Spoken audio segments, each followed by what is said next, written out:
একটা সময় ছিল যখন আমি হাজার চেষ্টা করেও ভোরবেলা ঘুম থেকে উঠতে পারতাম না। হয়তো তখন আমার ওঠার দরকারই পড়তো না, বা ওঠার প্রয়োজন ছিল না। প্রয়োজন পড়লে মানুষ কত কিছুই না করতে পারে। এখন ভোরবেলা 6টা বাজলেই যেন মনে হয় যে কত তাড়াতাড়ি উঠবো আর কত তাড়াতাড়ি ডোডোকে ফ্রেশ করে তাড়াতাড়ি করে রেডি হয়ে যাবো স্কুলের জন্য।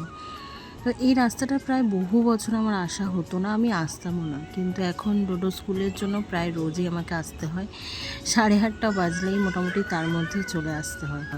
আর ডোডোবাবু তো নিজের মত অনুযায়ী স্কুল করে, স্কুলের মত অনুযায়ী তো করে না। তো কখন কান্না করবে, কখন আবার স্কুল থেকে কল আসবে যে ওকে এসে নিয়ে যাও, তো যার জন্য আমি আর বাড়ি যাই না, একেবারে ওকে নিয়েই যাই। তো স্কুলটার সামনে না খুব সুন্দর দুটো মন্দির আছে, একটা হরির থান আর একটা হচ্ছে মা কালী আছে, বনবেবী আছে আর শেতলা মায়ের থান। তো আমি কি আর করি, একা একা বসে আমি ওখানেই বসে থাকি ওর জন্য। তো ওই হরির থানটায় জাস্ট একা একা বসে থাকি। আর ওখান থেকে স্কুলটাও দেখা যায় খুব ভালো। তো মাঝে মাঝে আর কি ও যখন মায়ের জন্য বায়না করে তখন আন্টিরা ওই জানলাটা দিয়ে ওকে দেখায় যে তোমার মা নিচে বসে আছে। সময় কখনো কারোর জন্য দাঁড়ায় না, কত তাড়াতাড়ি না সময়টা কেটে যাচ্ছে। এই তো 2023-এ সবে আমার ডোডো এলো আমার কোল জুড়ে। আর সেই ডোডো আজ কবে যে হাঁটতে শিখলো, কবে যে কথা বলতে শিখলো, আবার আজ এখন স্কুলেও ভর্তি হয়ে গেল। সত্যি সময় কারোর জন্য থমকে থাকে না। আজকালকার এই সোশ্যাল মিডিয়ার যুগে কতই না সুবিধা। আমরা যখন ছোট ছিলাম তখন যদি এই সোশ্যাল মিডিয়া এত উপযুক্ত থাকতো, তাহলে হয়তো আমাদের মা বাবারাও আমাদের জন্য ভিডিও করে রাখতে পারতো বা এরকম রেকর্ডিং করে রাখতে পারতো। আজকে সোশ্যাল মিডিয়ার জন্যই হয়তো এগুলো আজ থেকে 20 বছর পরেও আমি আমার ডোডোকে দেখাতে পারবো যে যখন ওর প্রথম পথ চলা জীবনের নতুন একটা অধ্যায় শুরু হয়েছিল তখন ওর কেমন কেটেছিল বা সেই সময়গুলোর কথা। আজকে স্কুল থেকে এসে চট করে ব্যাগটা রেখে আমাকে বলছে, মামা দেখো আজকে আমি কী ড্রয়িং করেছি। 2-4 দিন তো হয়েছে স্কুল যাচ্ছে, প্রথম দিন এই সমস্ত হিজিবিজি কেটেছে, আজকে অ্যাপেলটা এঁকেছে যার জন্য এত এক্সাইটেড হয়ে গেছে।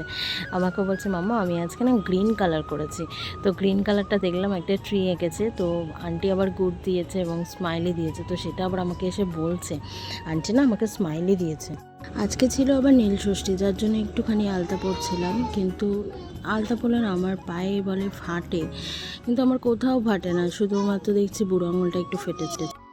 ছোটোবেলায় যখন মা পুজো করতো তখন খুব মজা লাগতো, মনে হতো কতবার উপোস যে হবে, যতবার উপোস হবে ততবার আমার ভালো লাগতো। আলতা পরতে খুব ভালোবাসি আমি আগাগোড়াই, কিন্তু এখন যেহেতু ওই যে বললাম বুড়ো আঙুলটা একটু ফাটে বলে ইচ্ছা করে না পরতে, কিন্তু তবুও মনটা তো আর মানে না, পুজোর সময় মনে হয় একটুখানি হলেও আলতাটা পরি।